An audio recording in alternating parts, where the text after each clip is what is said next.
Hoy quiero contarte un poco de cómo sobreviví en mi niñez con ADHD o con TDAH.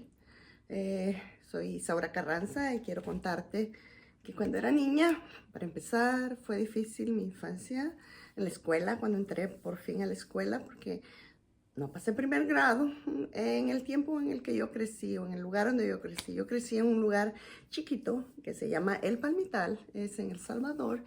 Y en ese lugar no había kinder, pre-kinder, mucho menos pre-kinder. Entonces te ponían de una vez a primer grado. Empezabas primer grado de la escuela y yo era inquieta, no me podía quedar quieta, no podía poner atención, me aburría la clase y me metía debajo de mi pupitre o de mi mesa de trabajo y me ponía a jugar jacks o la china, como le decíamos en El Salvador. Y de esa manera pasé todo mi primer grado y a la hora de que había que entregar los certificados, dijeron que no había pasado porque no sabía nada. Y pues la verdad es que no sabía nada. Y cuando me escribieron por la segunda vez, entonces sí, ya puse un poquito más de atención y de empeño, ya que pues me castigaron y dijeron que me mandaban a la escuela a aprender, no a jugar, y que tenía tiempo para cuando llegaba a la casa a jugar. Bueno, luego en la casa todo el tiempo me regañaban o me castigaban porque hacía las cosas mal, o porque no me quedaba quieta, o porque no me quedaba callada, o porque según todos yo era malcriada. Entonces crecí en el campo y mi casa era, el terreno era grande y yo me podía ir y perder en el terreno, y de esa manera evitaba que todos me regañaran o me mandaran a hacer cosas que yo no quería. Y así fue como me iba y me subía en los árboles, y toda mi niñez prácticamente pasé arriba de un árbol de mango que le llamamos nosotros Manila, que es un mango dulce, rico, verde, y estaba entrelazado con otra fruta que se llama guaycuma.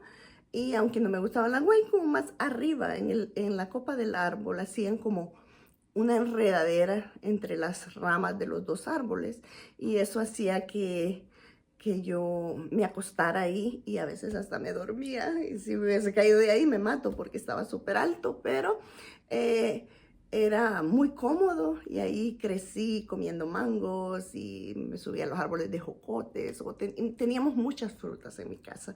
Entonces lo que yo hacía era comer fruta todo el tiempo, no bajaba a comer, no bajaba ni a desayunar, ni a almorzar, y ya me tenía que bajar a la noche porque estaba oscuro y no me podía quedar a dormir ahí.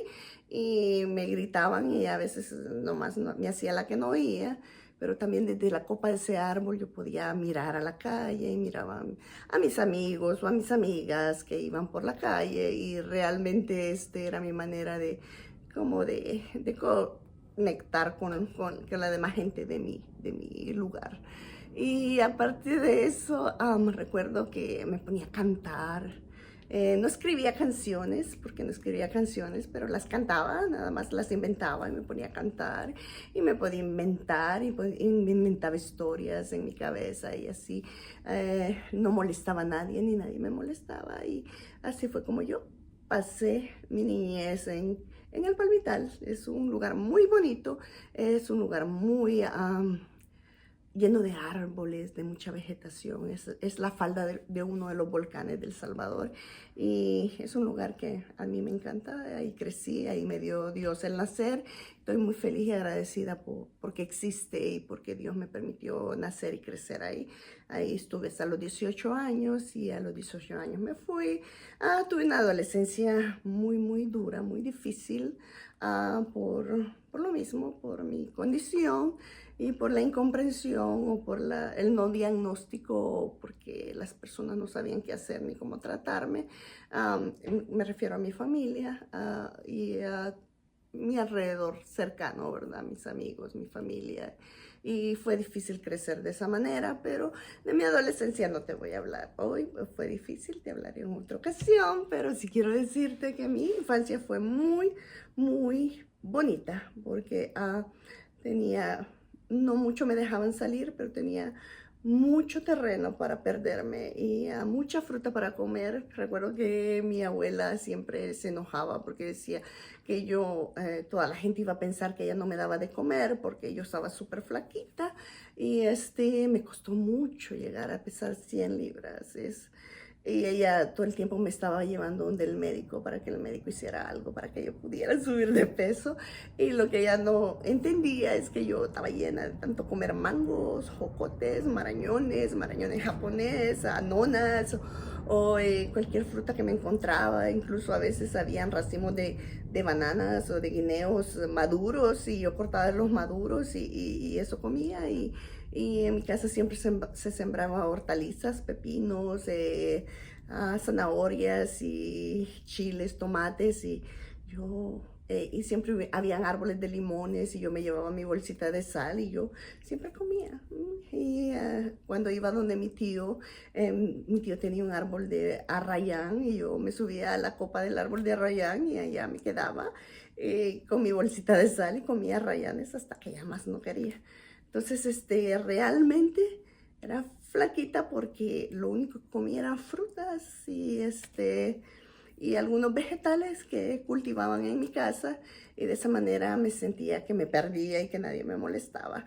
Y así sobreviví de una manera muy tranquila. Mi niñez fue muy bonita. Ah, incluso había muchas cosas que hacer en mi casa. El terreno era grande y me sentía muy, muy a gusto porque podía perderme, podía jugar y podía estar lejos de todos para que no molestara a nadie, que nadie me molestara. Pero eso es lo que te voy a contar por el día de hoy. Perdón que no he tenido mucho tiempo para poder contarte.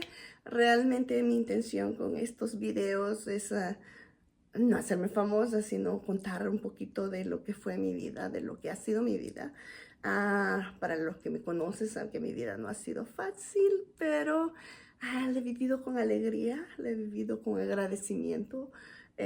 Mi adolescencia no fue tan fácil porque no tenía madurez, tenía mucha ansiedad, el crecer con ADHD es difícil porque no te sabes controlar y en las mujeres es mucho más difícil por las hormonas.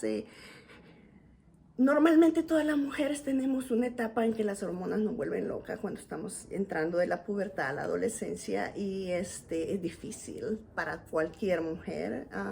No necesariamente tienes que tener ADHD para entender que es difícil, pero para una persona como yo, que tiene ADHD, digamos que es unas 7 veces más difícil porque tu cerebro está acelerado, porque tus emociones están aceleradas, porque tienes mucha ansiedad, ataque de ansiedad, ataque de pánico y no sabes cómo comportarte o porque quisieras comportarte de la manera que el mundo quiere que te comportes o que tu familia quiere que te comportes, pero tú no puedes hacer nada más que existir, estar y hacer lo mejor que puedas contigo misma. Pero si tienes un diagnóstico temprano, eso puede ayudarte. Mi intención es que si alguien sospecha que tiene ADHD, que vaya al médico, que no se quede con una sola opinión, que vaya, pregunte y averigüe bien hasta que el médico te descarte. Si el médico te descarta, dice que tú no tienes ADHD y tienes ataques de ansiedad, pánico, eres muy inquieto, tienes que ver algo en tu entorno que lo está provocando y puedes buscar las respuestas a tus necesidades. No te quedes quieto, no dejes que nadie te diga lo que es correcto o no correcto para ti.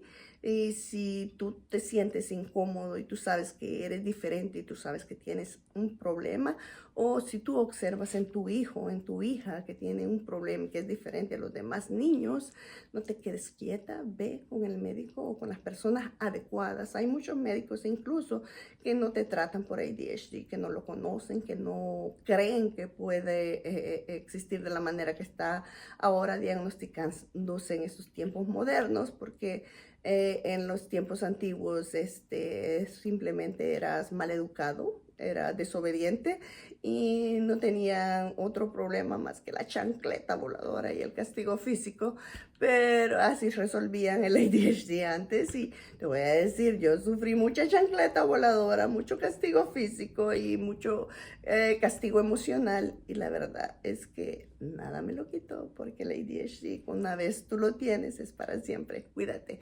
bendiciones, y que Dios te dé lo que necesitas para descubrirte a ti misma y entender que tienes una mente maravillosa, que solo tienes que saber cómo usarla.